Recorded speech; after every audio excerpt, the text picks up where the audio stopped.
Hi everyone, this is Miss Davenport doing another video, and our topic for today is natural selection.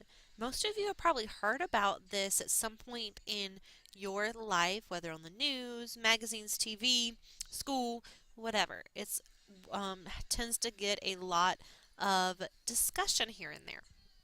So, what is natural selection?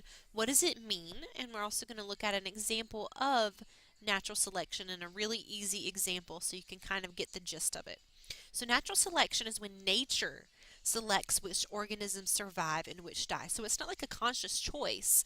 As you can see, our example today is giraffes. It's not like these giraffes consciously decide if they're going to survive or if they're going to die. It's the environment that they live in, it's nature. The fact that their food is in trees.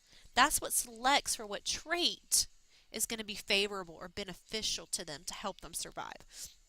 A lot of times you will hear natural selection also known as survival of the fittest.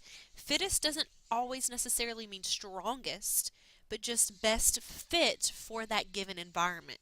So they're going to be the ones that are best adapted to that environment and they're going to be able to survive. The longer your neck is, the easier it is for you to get food, and you don't really have to struggle like giraffes with shorter necks do. So you're best adapted to the environment, you're going to have an easier time surviving. It's just like any example. You think about rabbits. If rabbits are living in the forest, a white rabbit is going to stand out a lot more than a gray or a brown rabbit. So you're not going to see that many white rabbits in the forest because they're going to be selected against. Predators are going to be trying to eat them. If you're brown or gray, you can blend in with your surroundings. That's another example of natural selection. But let's keep going on with our giraffes. So originally the necks of giraffes were not all long.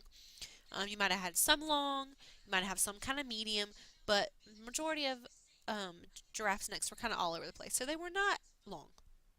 At least not most of them. However, all organisms show variation. All organisms show differences. Nobody in this room is exactly the same. We are all human beings. We are all considered to be of the same species, but we have variations. We have different hair color, different eye color. Some of us are tall, some of us are short. We have different personalities. There's variations, there's differences. Even within the population in the very room you're sitting in, none of us are the same. Giraffes, they're not exactly the same either. Squirrels, bunnies, fish, they're not all exactly the same. They have variation. Sometimes those variations can be good, sometimes they can be bad. So occasionally, what ended up happening was some giraffes had a change in their DNA or a mutation, and they had a longer neck than the average ones. Gave them a little bit of an edge above the other ones because they could reach up a little bit taller and reach the trees. They weren't magically stretching their necks by thinking that they were tall.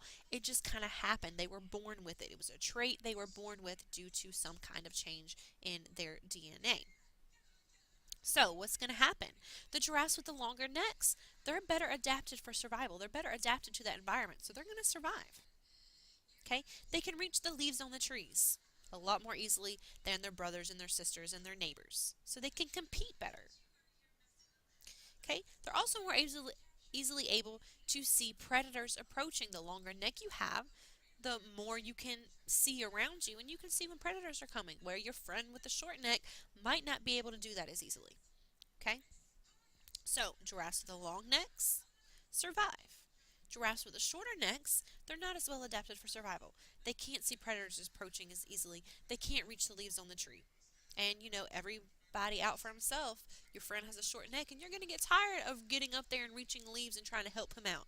Eventually, it's going to all be about you, and you're going to leave that friend to the side, and you're going to keep all the leaves to yourself. So the giraffes with the short necks, they're not going to survive, and they're going to die. So, now what? All those giraffes with short necks, they're dying off. They're not able to reproduce. If you can't reproduce and make babies, then you can't pass on your genes. So the giraffes with the long necks survive. They get to reproduce. So all the long necked giraffes are reproducing, having a good time, making babies, and that means they're going to be able to pass on the genes. They're going to be able to pass on their long neck gene and make lots of babies with long necks. And eventually, you don't have any more giraffes with short necks because they all died. You can't reproduce if you're dead. right? So they're going to pass on their genes. The next generation of giraffes are going to be more likely to have longer necks also.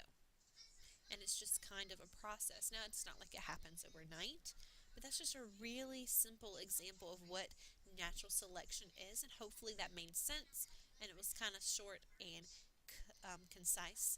So natural selection is when nature selects, so that environment. If giraffes were somewhere where there, wasn't many trees around and there were bushes, it'd be a little bit easier to have a short neck. You wouldn't have to bend over as much and strain your neck to eat the bushes. You'd be easier if you had a short neck than, you know, tall trees, or if they ate grass or something like that. So it's about the environment and what's in it that affects who's going to be able to survive and reproduce and who's not. So that's natural selection in a nutshell. Thank you guys for watching.